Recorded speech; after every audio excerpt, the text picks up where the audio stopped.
തിരുനെൽവേലിയിലെ കൃഷ്ണപുരത്തുള്ള വെങ്കിടാചലപതി ക്ഷേത്രത്തിലാണ് ഞാനിപ്പോൾ എത്തിയിരിക്കുന്നത്. 16-ാം നൂറ്റാണ്ടിൽ മധുരനായക രാജവംശത്തിലെ കൃഷ്ണപ്പ നായക്കർ 1563-72 കാലഘട്ടത്തിലാണ് ഈ ക്ഷേത്രം നിർമ്മിച്ചത്. അദ്ദേഹത്തിൻ്റെ പേരിൽ നിന്നാണ് ഈ സ്ഥലത്തിന് കൃഷ്ണപുരം എന്ന പേര് ലഭിച്ചത്. അതിനു മുൻപ് ഈ പ്രദേശം തിരുവെങ്കിടപുരം എന്നാണ് അറിയപ്പെട്ടിരുന്നത്.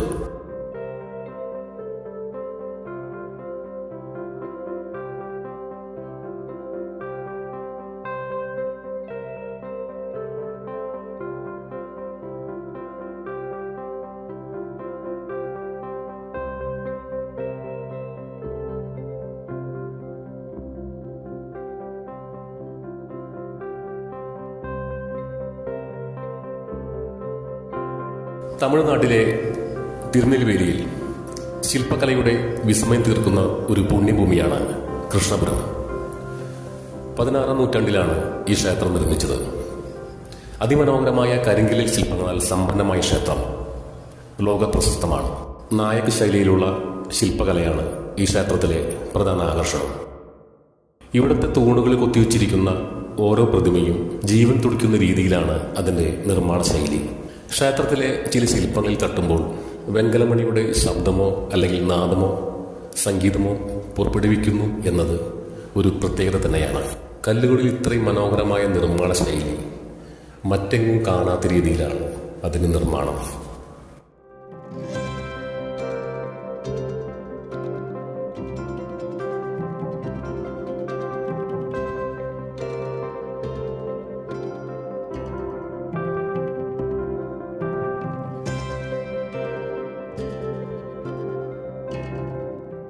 കാലത്തിന്റെ കാൽപ്പാടുകൾ പതിഞ്ഞ നിറം മങ്ങിയ ആ കൽച്ചുമരിലേക്ക് നോക്കൂ. ആ കല്ലുകൾക്കിടയിലൂടെ ഊർന്നിറങ്ങുന്ന മരത്തിന്റെ വേരുകൾ ഒരു പുരാതന നിർമ്മിതിയെ മെല്ലെ വിഴുങ്ങുകയാണ്.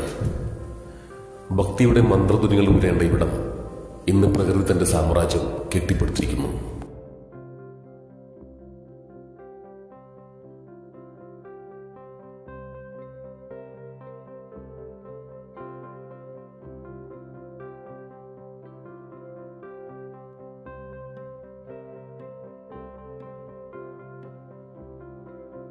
ക്ഷേത്രത്തിലെ കൂറ്റൽ മതിൽക്കെട്ടിന് അരികിലൂടെ നടക്കുമ്പോൾ നമ്മുടെ മനസ്സിനെ അലട്ടുന്നത് ഒരുതരം നിശബ്ദതയാണ്.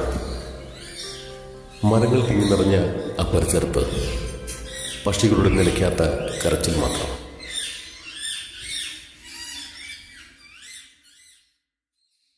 ഭക്തിയുടെ മന്ത്രധ്വനികൾ ഉയരേണ്ട ഈ ക്ഷേത്രം ഇന്ന് പ്രകൃതി തന്റെ സാമ്രാജ്യം കെട്ടിപ്പടുത്തിരിക്കുന്നു. ഒരിക്കൽ ഐശ്വര്യം തുളുമ്പി നിന്നിരുന്ന ഈ തിരുനട ഇന്ന് തകർച്ചയുടെ വക്കിലാണ്. ഓരോ കല്ലിനുമുണ്ട് ഓരോ കഥകൾ. കാഴ്ചയിൽ ഒരു ക്ഷേത്രം എന്നതിലുപരി കാലം തകർത്തൊരു സ്മാരകം പോലെ തോന്നിപ്പോകും വിധം വെങ്കടാചലപതി ക്ഷേത്രം ഇന്ന് മൗനമായി വിതുമ്പുകയാണ്.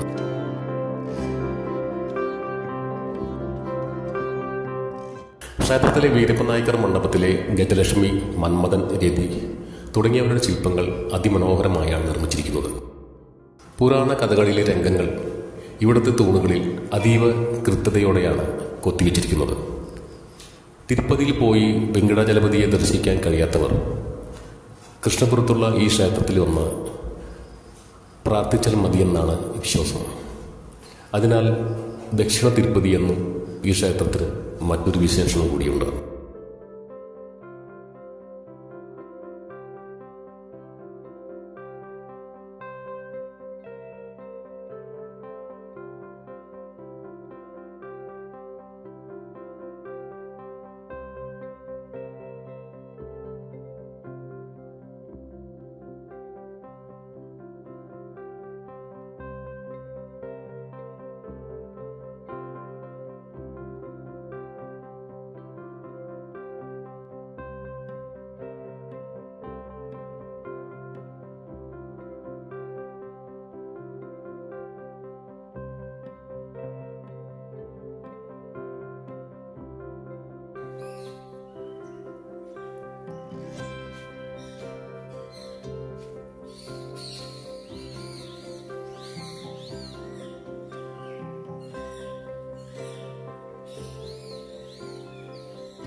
സാധാരണ തമിഴ്നാട്ടിലെ ക്ഷേത്രങ്ങളെല്ലാം തന്നെ ഞായറാഴ്ചകളിൽ വളരെ തിരക്കാണ് കാണാറുള്ളത്.